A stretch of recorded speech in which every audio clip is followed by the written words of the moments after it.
Hi mga kababayan, papahinga na sana ako, kaso bigla akong may dumaan sa aking timeline na bagong issue kay PBBM. Talaga yatang hindi nila tinitigilan po. Sinisira nila ang Pangulo natin. Ito na naman, nanggaling na naman po dito sa kay Maharlika. Christmas na Christmas, walang patawad. Ito po, na according to her, ito talaga ang makakasira. Dati nang sinisira nila, sirang-sira na nga. Pero, alam mo, nasisira lang itong Marcos sa kanila, sa paningin nila, sa paningin ng mga followers ni Maharlika at sa mga DDS at DDS followers, DDS vlogger followers. Ito na naman nga, kasi alam niyo nangyayari, sunod-sunod po ito ngayon na mga paninira sa Marcos. Kasi gusto na talaga nilang mawala si Marcos sa pwesto. Hindi na talaga makaantay. Gustong-gusto ng agawin ang Malacanang. At alam natin kung bakit. Nagmamadali po sila masyado. Nagmamadali sila na alisin sa pwesto si Bongbong Marcos nang sa ganon ay mapigilan yung ICC at maligtas sila sa pag-aresto, sa pag-iimbestiga ng ICC. Kasi bakit? Guilty? Ano ang rason para umiwas sa ICC? Kundi guilty. At isa pa, yung mga hindi lang yung ICC, pero yan ang pinaka-grabe. Iniiwasan nila yung mga kaso. Siyempre nga naman, kung si Sara na ang nakaupo, tapos ng lahat ng problema. Plus, yung kung ano man ang naipangako niya kay Xi Jinping, matutupad na yun. Gusto kasi nilang makabalik sa posisyon. Nang sa ganon ay tuloy-tuloy pa rin ang kanilang pamamayagpag at yung kung ano man ang pakinabang na nakukuha nila sa pag-upo sa posisyon. At ito nga po,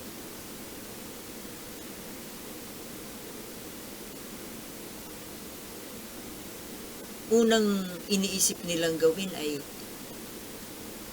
kudita, impeachment, at ngayon may panibago na naman pong issue. Ito na ikakasira daw ni Marcos. Hindi lang sa Pilipinas, kundi sa buong mundo. Dahil mayroon daw silang ilalabas na isang maselang video involving Bongbong Marcos and wife Liza. Video na nagpapakita daw na humihitit ng drugs. Cocaine daw, na kung tawagan nila ay pulburon. May video daw. Now, kung totoo na may video, nakunan sila ng video, na kung totoong sila ay gumagamit, na aktuhan na gumagamit Aba, bakit? Saan ba sila gumagamit? Saan nila ginawa? Kung totoo saan? Sa isang party na maraming tao? Na of course, kung sa isang party, hindi mo sigurado kung may mga kalaban doon o may mga spy.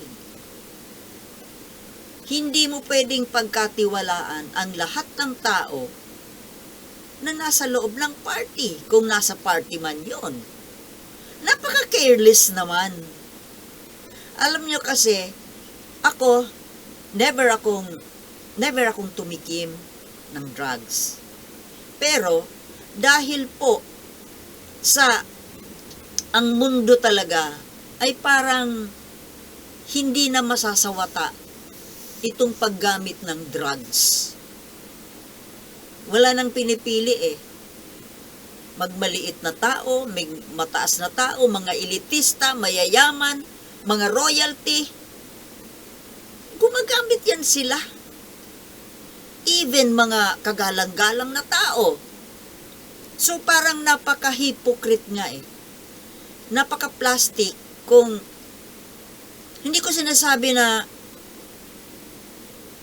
hindi ko sinabi, I don't mean na parang tanggapin, hayaan, gawing legal. Hindi po yun ang pinupunto ko.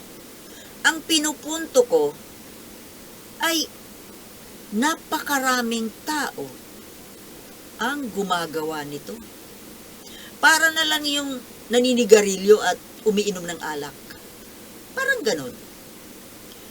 Mas controversial nga lang kasi ang drugs. Ngayon, kung ito ay maituturing nating bisyo, kagaya ng pag-inom ng alak at paninigarilyo, although ang paninigarilyo at pag-inom ng alak ay pwedeng gawin in public, dahil accepted naman yan ang lipunan Ngayon, itong drugs na ito, dahil nga controversial at illegal, pwede ba naman doon sa mga gumagamit nito? In private naman. Do it discreetly.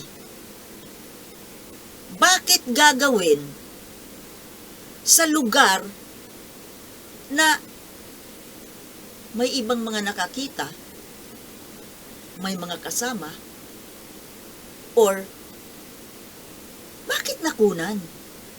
Ngayon, kung yun ang yung incident na yun ay ginawa ng mag-asawa sa loob ng kanilang private room, hindi kaya may kaso ito? Hindi kaya pwedeng kasuhan kung sino man ang kumuha ng video? Alam nga naman siguro na sila mismo mag-asawa, kukunan nila ang sarili nila na nagchuchongki. Kukunan ng video, tapos para ano? Parang yung mga sex video, di ba? What is the point? What's the point na kukunan mo ang mga sarili ninyo, ginagawa ang mga bagay na hindi pwedeng ilabas, hindi pwedeng makita ng ibang mga mata? Ang sinasabi ko po, kung talagang hindi makontrol ang paggamit nito, ang pagbibisyo nito, sana naman po gawin sa private na lugar na ikaw lang o kayong dalawa lang, walang video, walang ibang taong makakakita.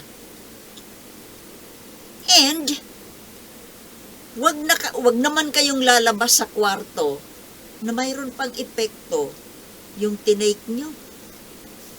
Diba? Ganun lang yun. Para ka lang uminom ng alak. Yun po ang ibig kong sabihin. Dahil talagang parang napakahirap tanggalin ang bisyo na yan. Kahit nalagyan mo pa ng death penalty, lulusot, may lulusot at may lulusot. Kuha nyo ibig ko sabihin. Kumbaga, kung talagang hindi na mapigilan, kung talagang hindi yan makokontrol, ay be discreet naman. At sana wag nang makikita, lalo pat mga taong iginagalang, mga tao kayong iginagalang, Pangulo, First Lady. Pero ni minsan naman po hindi natin sila nakita in public, humarap sa public na bangag. Di ba?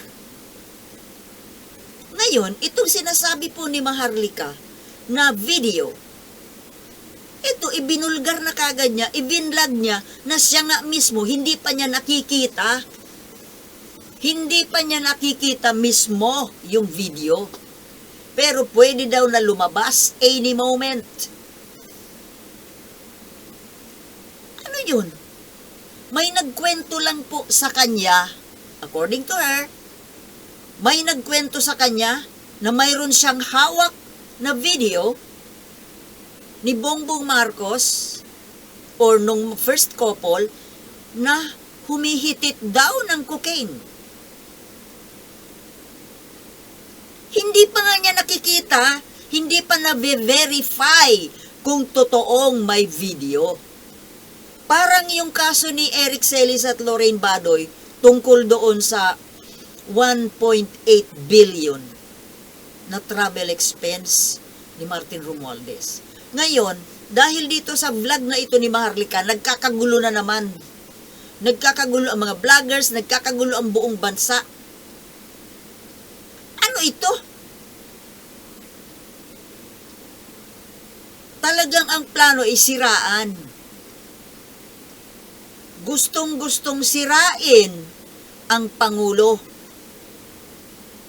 para kasuklaman ng taong bayan nang sa ganon ay mag-people power patalsikin. Yun po ang gusto nilang mangyari. Yun lang yun. Kung ano-ano na lang ang mga pinaplano. Ngayon, dahil yung kudita ay exposed na, siyempre napaghandaan na yun. Ang tanga naman ng Pangulo kung hindi yan mapaghahandaan. Kilala na kung sino ang may pakala. Kaya ngayon, iba naman na style ang ginagawa. Sisiraan sa pamamagitan nitong sinasabing video. Kumbaga ay parang kahalintulad ng sex video. Well, sana nga naging sex video na lang. Kasi kung sex video, aba, walang mali doon. Dahil mag-asawa yun. Sinong luko-luko ang kukuha? Paano nakunan? Ngayon, dahil hindi naman sex video, kundi naaktuhan daw, nakuna ng video na nagtitake ng powder. Kaso, ang kaso, itong nagbulgar na si Maharlika, ni hindi pa niya nakikita ang video, ni hindi nga niya nakikita, kaya ni hindi mo sigurado kung totoong may video o wala. Parang ginugulo lang yung isip ng mga tao. Aber, sige nga, ilabas. Ilabas nyo. Gusto ko ring makita. Gusto ko makita kung saan nila ginawa. Kung yan ay sa loob ng kwarto, wala kayong pakialam. Para sa akin, kung nasa loob naman ng kwarto nila, at hindi naman sila nagpakita sa taong bayan, na bangag sila, na apektado yung trabaho. So what kung nag-drug sila sa loob ng kwarto nila? Para sa akin ano ngayon? Kung bisyo nila yun. Sabi ko nga, para lang yan uminom ng alak. Ang epekto ay parang parehas din lang. Ang pagkakaiba nga lang kasi, illegal ang droga. Ang alak ay hindi. Pero parang parehas din. Almost the same ang epekto. Ang ibig kong sabihin, kung totoo man na mayroon nga video, tingnan natin, pag-aralan natin, kung saan yan kinuha, paano kinuha, saan, anong lugar. Kasi kung yan din naman ay talagang ginawa in public, say, isang event, party maybe, syempre mali. Para sa akin, hindi na yan magiging mali kung ginawa sa loob, in the privacy of their bedroom. Wala na tayong pakialam doon. Para na lang isang whatever private act. Basta ba walang naaapektuhang ibang tao? Hindi apektado yung trabaho. Doon lang po ako. Kasi nga, yung drugs na yan, parang epidemic na yan eh. Buong mundo yan eh. Walang pinipili, kaya wag na tayong magkapaka-plastic. Ke pobre, sabi ko nga, pati mga prinsipe, mga kagalang-galang na tao, ano pa kaalam natin? Even mga politiko. Pero alam ba natin na tumitira sila? Hindi. Kasi ginagawa naman nila in private. O may kaso ba? Di ba wala? Kasi lihim. Walang kaso pag hindi nabunyag. Itong mga very kwampo halatang-halatang sinisiraan lang talaga. Totoo man o hindi, sinisiraan. Kasi kung hindi sinisiraan, bakit gustong ilabas? Bakit si Marcos lang ba ang nagda-drugs? Excuse me. I don't think so. Kahit na mga maniniwala ba kayo na mga kongresista, mga senador, walang nagda-drugs dyan? Yung pa mga can afford? I am not pinpointing who. Hindi ko alam. Pero mayroon yan. Mayroon yan. Kaya pwede ba, tigilan nyo nga yung kakapanira kay presidente. Napaghalata kayo sunod-sunod Gusto nyo ganyan? Sige. Sige, tingnan natin kung matira ang matibay. Di ba mga kababayan? Hindi ako naniniwala dito. Puro paninira talaga ito. Gusto lang talaga nilang sirain yung tao. Dahil gusto nilang palitan. Mayroon silang gustong iupo. Yun lang yun. Mga ganid. Ganid sa kapangyarihan. Hindi na nakontento, hindi na makahintay. Naging pangulo na ng 6 na taon. At may darating na 6 na taon. Magiging pangulo yung anak. Hindi makahintay. Di ba? Yun lang yun. Yun lang yun. Mayroon lang talaga silang gustong iupo dyan. Mga hindi makahintay. Napaghahalata kayo, mga pagkaganid ninyo. Itong mga katulong na ito, tumutulong na siraan si Marcos, tumutulong na iupo yung gusto nilang iupo. Pare-pareho kayo.